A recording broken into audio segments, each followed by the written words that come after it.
নমস্কাৰ মোৰ আন্তৰিক অনুষ্ঠানত আপোনালোক সকলোকে আন্তৰিকতাৰে স্বাগতম জনাইছোঁ আজি মোৰ সৈতে উপস্থিত আছে পাৰ্থ বিশ্বনাথ নাঙৰীয়া আপোনাক আমাৰ এই অনুষ্ঠানলৈ স্বাগতম জনাইছোঁ ধন্যবাদ বাইদেউ আপোনাৰ আপোনাৰ যি ছ'চিয়েল মিডিয়াত যি আপোনাৰ লিখা সেই লিখাবিলাক চাই আচলতে মই আপোনাক ফ'ল' কৰিলোঁ আৰু তাৰপিছত মই ভাবিলোঁ যে আপুনি খুব বেছি থটফুল কথা কিছুমান লিখে আৰু খুব ৰেয়াৰলি লিখে কিছুমান মানুহে তেনেকুৱা ধৰণৰ কথা আমাৰ সমাজত গতিকে আপোনাৰ মনৰ কথাখিনি জানিবলৈ মই আচলতে আপোনাক ইয়ালৈ নিমন্ত্ৰণ জনাই আনিছোঁ পোনপ্ৰথমেতো আপোনাক বহুত বহুত ধন্যবাদ যে আপুনি মোক ইয়াত মাতিলে মোৰ কথাখিনি ক'বৰ কাৰণে আৰু হয় ছ'চিয়েল মিডিয়া আজিৰ মানে যিটো যুগ হয় আজি যোনটো সময় চলি আছে তাত ছ'চিয়েল মিডিয়াৰ মানে যিটো ইনফ্লুৱেঞ্চ আছে ইনফ্লুৱেঞ্চটো সদায় থাকিব গতিকে কিছুমান সৰু সুৰা বস্তু ছ'চিয়েল মিডিয়াত লিখোঁ কেতিয়াবা যেতিয়া সময় পাওঁ আৰু দুই এজন মানুহে ভাল পায় দুই এজন মানুহে পঢ়িছে গতিকে সেইখিনিয়ে সঁহাৰি দিওঁ দুই এজন মানুহ নহয় আচলতে ভাল পোৱা মানুহ যথেষ্ট আছে তাৰ মাজতে আচলতে এইবিলাক যিবিলাক আমাৰ থিংকিংবিলাক আমি যে প্ৰকাশ কৰোঁ এইবিলাক বস্তু মানে কি সকলোৱে নকৰে আচলতে আমিও ভাবোঁ কিছুমান বস্তু এতিয়া ধৰক আপুনি সদাশিৱৰ বিষয়ে এটা লিখিছে অকণমান য'ত যিখিনি কথা আমি জানো চবেই আৰু সেইখিনি কথা আমি উপলব্ধিও কৰিব পাৰোঁ কিন্তু আমি সজাব নেজানো আমি আমাৰ মনৰ কথাখিনি কেনেকৈ সজাম সেই বস্তুটো সেই কোৱালিটিটো সেই গুণটো আপোনাৰ আছে আৰু কেনেকৈ ওলায় বাৰু কেনেকৈ বাৰু ভাবে আপুনি কওকচোন বাৰু অকণমান আচলতে কি হয় বৰ্তমান যিখিনি সময় চলি আছে এই সময়খিনিত কাৰো হাতত ইমান সময় নাই হয় আমি সকলো ব্যস্ত কোনোবাই চাকৰিত কোনোবাই ব্যৱসায়ত কোনোবাই পাৰ্চনেল লাইফত বহুত বেছি বিজি গতিকে তাৰ মাজতে ছ'চিয়েল মিডিয়াটো আমাৰ লাইফৰ এটা পাৰ্ট হৈ গৈছে যেনেকৈ মোবাইলটো এতিয়া আজিৰ পৰা হয়তো ২০-২৫ বছৰ আগতে আমি মানুহে ভাবিবও নোৱাৰে যে এটা মেচিন আমাৰ জীৱনৰ এটা অংশ হৈ পৰিব আমাৰ এটা প্ৰাইম আইডেণ্টিটি আমাৰ মোবাইলটোৱে হয় খুব কম সময়ৰ ভিতৰত এইটো মানে হৈ হয় গৈছে হয় যেনেকৈ আমাৰ শৰীৰৰ অংগ তেনেকৈ মোবাইলটো আমাৰ লগত এনি টাইম থাকে হয় গতিকে মোবাইলটো যিহেতু থাকে তাত ছ'চিয়েল মিডিয়াও আছে গতিকে ছ'চিয়েল মিডিয়া প্লেটফৰ্মক তেনেকৈ কিছুমান কথা ক'বৰ কাৰণে ব্যৱহাৰ কৰিলোঁ কাৰণ সময় যিহেতু মানুহৰ নাই সকলো যিহেতু ভাগৰুৱা সকলো যিহেতু দৌৰি আছে এট দ্য ছেইম টাইম মানুহখিনি বহুত বেছি ভাগৰুৱাও হৈ পৰিছে দৌৰি থকাৰ কাৰণে মানে ৰিলেশ্যনশ্বিপৰ ভেলুজবিলাক কমি গৈছে কোনোবা ক্ষেত্ৰত আমাৰ যিটো শিপা যোনটো ৰুট সেই ৰুটৰ পৰা মানুহখিনি অলপমান আঁতৰি আহিছে এটা ৱেষ্টাৰ্ণ চিভিলাইজেশ্যনৰ ইনফ্লুৱেঞ্চৰ কাৰণে গতিকে মই ভাবোঁ যে যিখিনি মানুহে হয়তো প্ৰকাশ কৰিব পাৰে যিখিনি মানুহে হয়তো কিছুমান বস্তু বেলেগকৈ অকণমান বুজাব পাৰে গতিকে সেই বস্তুখিনি এটা দায়িত্ব হয় আমাৰ ওপৰত যে আমি বস্তুখিনি প্ৰকাশ কৰোঁ তাৰ ভিতৰত মানুহে পঢ়ে কিছুমানে আৰু মই ভাবোঁ যে যদি 10জন মানুহে মোৰ পষ্টটো পঢ়ে তাৰ ভিতৰত যদি এজন মানুহৰ মাইণ্ডতো যদি সেই থটছখিনি অলপ সময়ৰ কাৰণেও থাকে তেনেহ'লে এজ এ ৰাইটাৰ বুলি নকওঁ নিজক যিহেতু মই কোনো লিখক নহয় গতিকে যিখিনি বস্তু প্ৰকাশ কৰোঁ সেই বস্তুখিনি যদি অকণমান সময় মাইণ্ডত থাকে আৰু তই জীৱনত অকণমান হ'লেও যদি ইনফ্লুৱেঞ্চ হয় তেন্তে মই সেইখিনি ক্ষেত্ৰতে নিজক সফল বুলি ভাবোঁ গতিকে সেইটো কামেই কৰি আছোঁ চিম্পল ৱে আচলতে মানুহৰ মৰম বুটলিব পৰাটো এটা বহুত ডাঙৰ কলা বুলি মই ভাবোঁ আৰু সকলোৱে সেই কামটো কৰিব নোৱাৰে ছ'চিয়েল মিডিয়াততো বহুতেই লিখে আৰু বহুত কথা পঢ়িছোঁ বহুত কবিতা পঢ়িছোঁ বহুত গল্প পঢ়িছোঁ বহুত উপন্যাসো পঢ়িছোঁ আৰু কিন্তু চববিলাক বস্তুৱে মানুহৰ অন্তৰ চুই নাযায় অন্তৰ চুই যাবৰ কাৰণে স্পেচিফিক কিছুমান লিখনি হোৱাৰ দৰকাৰ গতিকে আপোনাক মই এটা বিশেষ কথা কওঁ ধৰক মানুহৰ যিটো আমি অলপ আগত আলোচনা কৰিছোঁ দুখ মানুহৰ সৰু কালৰ পৰা ডাঙৰ হোৱালৈকে বহুত ক্ষেত্ৰত আমি দুখ উপলব্ধি কৰিব পাৰোঁ এই দুখটো আমি উপলব্ধি কৰিব পাৰোঁ অকল আমি উপলব্ধি কৰি পেলাই আনকো দুখ দিওঁ নেকি সেইখিনি সময়ত বাৰু নে আনৰ সুখৰ কাৰণে আমি কিবা কৰিব পাৰোঁ আচলতে কি হয়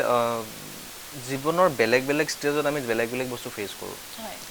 সৰুকালৰ কিছুমান মেমৰিজ থাকে আমাৰ জীৱনত যেতিয়া অকণমান ডাঙৰ হওঁ আন কিছুমান আমাৰ লগত কানেকশ্যনছ বিল্ড হয় সেই কানেকশ্যনখিনি আমাক কিছুমান ক্ষেত্ৰত সুখো দিয়ে কিছুমান ক্ষেত্ৰত দুখো দিয়ে চেঞ্জেছখিনি আহি থাকে গতিকে মই ভাবোঁ যে প্ৰত্যেকজন মানুহৰ জীৱনত এটা ৰলাৰ কষ্টাৰ সদায় থাকে আজি সুখ আছে কালি দুখ আছে তো সেই বস্তুখিনি কেতিয়াবা কি হয় মানুহে সেই বস্তুখিনি কাৰোবাৰ পৰা শুনিব বিচাৰে কিছুমান বস্তু আমি জানো ধৰি লওক আপুনিও জানে ময়ো জানো কিন্তু সেই ছেইম বস্তুখিনি যদি বেলেগ এজন মানুহে কয় আমাৰ বেছি আপোন যেন লাগে আৰু মই ভাবোঁ যে পৃথিৱীৰ প্ৰত্যেকজন মানুহৰ ভিতৰতে এটা কানেকশ্যন আছে আৰু সেই কানেকশ্যনটো কিন্তু সুখেৰে নহয় আমি দুখৰ সূতা এডালে বান্ধো মই সেইটো পাৰ্চনেলি বিশ্বাস কৰোঁ কাৰোবাৰ দুখখিনি বেছি আপোন যেন লাগে তেওঁৰ সুখখিনিতকৈ যদি চিম্পল লেংগুৱেজত কওঁ গতিকে তেনেকুৱা ইম'শ্যন ৰিলেটেড কিছুমান বস্তু লিখোঁ যিখিনি পঢ়ি হয়তো মানুহে নিজৰ ভাগৰখিনি পাহৰে নিজৰ মানে হতাশাখিনি পাহৰিবলৈ কাৰণে চেষ্টা কৰে গতিকে ছ'চিয়েল মিডিয়াত যিহেতু কিছুমান মানুহে মানে পঢ়ি আছে বা ৰিচ পাই আছোঁ সেই ৰিচখিনি অলপ পজিটিভ ৱে যদি ইউজ কৰিব পাৰোঁ তো ডেফিনেটলি সেইটোৰ পৰা অকল মনিটাৰী টাৰ্মছতে কোৱা নাই এজ এ মানে ইণ্ডিভিজুৱেল যিখিনি দায়িত্ব দিছে ভগৱানে বা ঈশ্বৰে সেই দায়িত্বখিনি পালন কৰিবৰ কাৰণে চেষ্টা কৰি আছোঁ। আচলতে সমাজখন শুধৰোৱাৰ ক্ষেত্ৰত আমাৰ সকলোৰে কিছুমান দায়িত্ব থাকে। ধৰক আপুনি এইটো ৱেদি গৈছে, মই হয়তো অলপ বেলেগ ৱেদি গৈছোঁ। সকলোৱে আমি যদি সকলোৱে অকণমান ধৰক সকলো মানুহেইটো একে নহয়, গতিকে আমি যিখিনি মানুহে অকণ বিচাৰোঁ যে সমাজখন শুধৰণি হওক,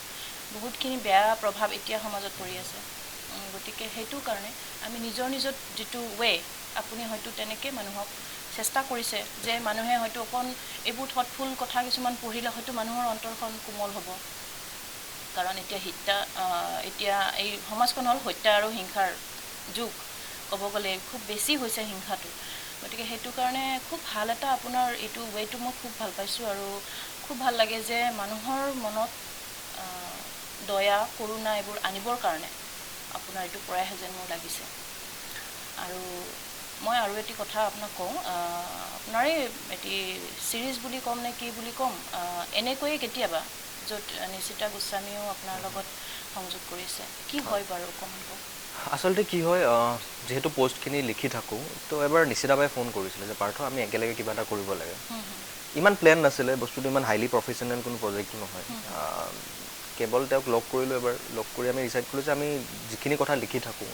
যদি আমি সেই ছেইম বস্তুখিনি ভিডিঅ' ফৰ্মেটত বনাওঁ হয়তো মানুহ অকণমান বেছিকৈ ৰিচ কৰিব পাৰি বা বেছি মানুহে সেই ভিডিঅ'টো চাব, কাৰণ সকলোৱে হয়তো পঢ়ি নাচায় বা ভিডিঅ'টো দেখিলে অকণমান চাব পাৰে। সেই ক্ষেত্ৰত এক্সপেৰিমেণ্ট বেচিছত আমি প্ৰথম খণ্ডটো আপলোড কৰিলোঁ আৰু সঁচা কথা ক'ব গ'লে ইমান বেছি এক্সপেক্টেশ্যন নাছিলে যে এটা মিনিমাম নাম্বাৰছো যদি আমি ৰিচ কৰোঁ তেতিয়া হয়তো আমি ছাকচেছ। কাৰণ ছিৰিয়াছ কণ্টেণ্টবিলাকতকৈ যিখিনি কণ্টেণ্ট ছিৰিয়াছ নহয়, নন ছিৰিয়াছ, মই বেয়া কণ্টেণ্ট বুলি কোৱা নাই, সেই কণ্টেণ্টখিনি নৰ্মেলি ৰিচ বেছি অহা দেখা পোৱা যায়। কিন্তু যিখিনি কণ্টেণ্ট হয়তো অলপমান ছিৰিয়াছ হয় বা অকণমান বৰিং টাইপৰ হয় সেই কণ্টেণ্টখিনি ৰিচ কম আহে। কিন্তু লাকিলি এনেকৈ কেতিয়াবা ফাৰ্ষ্ট এপিছডটো আমি মানে মিলিয়নৰ ঘৰত ৰিচ পালোঁ আৰু সেইখিনি আমাক সাহস দিলে যে আমি দ্বিতীয় এপিছডটো বনাওঁ। আৰু লাকিলি দ্বিতীয় এপিছডটো আমি যদি ছ'চিয়েল মিডিয়াত গোটেইখিনি কাউণ্ট কৰোঁ আমাৰ 6-7 মিলিয়নমান মানুহে চাইছে, প্ৰায় 70-80 লাখ মানুহে আমাক চাইছে। তো সেই বস্তুখিনি সাহস দিলে আৰু ছিৰিজটো আমি তেনেকৈ কণ্টিনিউ কৰিলোঁ। আৰু ছিৰিজটো যিহেতু হিট হ'ল বা মানুহে একচেপ্ট কৰিলে, তাৰপিছতো কিন্তু আমি সেই যোনটো আমাৰ শিপা আছিলে শিপাটো চেঞ্জ কৰা নাই। এতিয়াও যিখিনি শ্বুটিং কৰিছোঁ সেই ছেইম ইম'শ্যনলৈ কৰি আছোঁ, ছেইম হিউমেন ইম'শ্যনক আমি প্ৰিফাৰেঞ্চ দি আছোঁ। কোনো কমাৰ্চিয়েল নহয় বা কোনো মানে সস্তীয়া কথাও আমি ব্যৱহাৰ কৰা নাই ভিউজৰ খাতিৰত। চিম্পল বস্তু এটা ৰাখিছোঁ, চিম্পলকৈ প্ৰেজেণ্ট কৰিছোঁ। মানুহে মানে সেই কণ্টেণ্টটো চাই যে জীৱনত কিবা এটা শিকিব আমি সেইটো নিবিচাৰোঁ। কেৱল দিনটো কাম কৰিছে, সন্ধিয়া ভাগৰ লাগিছে, ফেচবুকটো স্ক্ৰল কৰি যদি এটা ভাল ভিডিঅ' দেখা পায়, কিছুমান মানে মনত থাকি যোৱা কথা দেখা পায়, সেই তেনেকুৱাকৈ বস্তুটো বনাইছিলোঁ, মানুহে চাইছে। আঁকোৱালি লৈছে। আৰু আচলতে কি জানে, যিটো আপোনাৰ যদি উদ্দেশ্যটো সৎ হয় তেতিয়াহ'লে কেতিয়াও আপুনি পিছুৱাই আহিব নালাগে, মই ভাবোঁ। আচ্ছা, আৰু আপোনাৰ পাৰ্চনেল কথা এটা সুধোঁ বাৰু, বেয়া নাপাব। আপোনাৰ মানে পাষ্ট লাইফ বা তেনেকুৱা কিবা পাষ্ট লাইফত কিবা দুখৰ কিবা অকণমান কিবা আছে নেকি যাৰ কাৰণে এনেকুৱা থটবিলাক ওলায়? আচলতে কি হয়, সকলোৰে জীৱনত কিবা এটা থাকে, মানে এটা ৰুট পইণ্ট থাকে, গতিকে ডেফিনেটলি মোৰো আছে। গতিকে সেই বস্তুখিনি থাকি যায়। আৰু মোৰ পষ্টবিলাক চালে গম পাব যে অকল প্ৰেম ৰিলেটেড বস্তুৱে নাথাকে।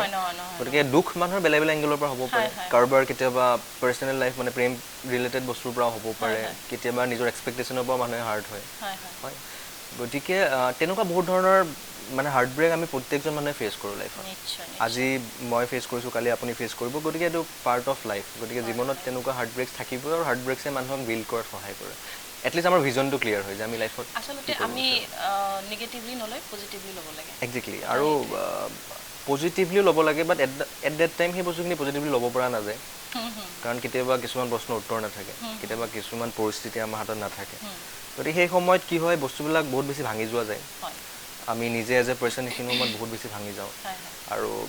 অজানিতে অন্ধকাৰৰ মাজত সোমাই পৰোঁ। কিন্তু তাৰপিছত মই বিশ্বাস কৰোঁ যে প্ৰত্যেকটো অন্ধকাৰৰ শেষত এটি নতুন পোহৰ থাকে, এটি পোহৰ থাকে। গতিকে সেই পোহৰৰ ৰাস্তাটো যদি আমি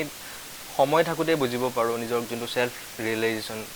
যোনটো কনচেপ্ট আছে যে নিজক বুজি পোৱাটো, নিজৰ ভিতৰত কি আছে, নিজৰ ভিতৰৰ পৰা আচলতে কি বিচাৰোঁ, সেই বস্তুখিনি আমি যিমান সোনকালে বুজি পাওঁ যে লাইফক লৈ বহুত কিছুমান সমস্যাৰ সমাধান হয়।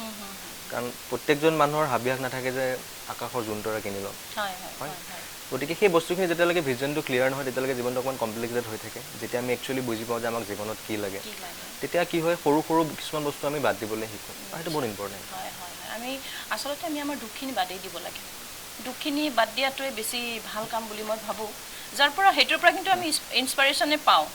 মানে দুখৰ লগত সহভাগ কৰিব শিকিব লাগে দুখ আমি মনৰ পৰা কেতিয়া ওলাই দিব নোৱাৰোঁ আমাৰ জীৱনত ধৰি লওক কিবা এটা ঘটনা হৈ গৈছে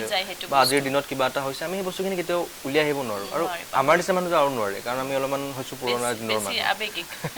আমি এতিয়াও গজল শুনো সঁচা কথা ক'ব গ'লে আমি মডাৰ্ণ বলিউড ছং বহুত কম শুনো আৰু প্ৰায়ে চাহ কবিতা পুৰণা গানৰ দিনতে থাকোঁ গতিকে আমাৰ নিচিনা মানুহে জীৱনৰ বহুত কিছুমান চেপ্টাৰ বাদ দিব নোৱাৰে ইমান সহজে আমি মেক্স টু মেক্স কি কৰিব পাৰোঁ সেই বস্তুটোক একচেপ্ট কৰি পেলাই জীৱনটো আগুৱাই নিব পাৰোঁ গতিকে এইখিনি বস্তুত এই যিটো ফেজ থাকে যে যোনটো কলা ফেজ থাকে বা দুখৰ ফেজ থাকে তাতো বহুতখিনি ভাল মেমৰিজ থাকে ভাল মমেণ্টছ থাকে সেই বস্তুখিনি লগত ৰাখিব লাগে আৰু আন কিছুমান ৰাস্তাও থাকে কিছুমানে স্পিৰিচুৱেলিটি ফ'ল' কৰে মেডিটেশ্যন কৰে কিছুমানে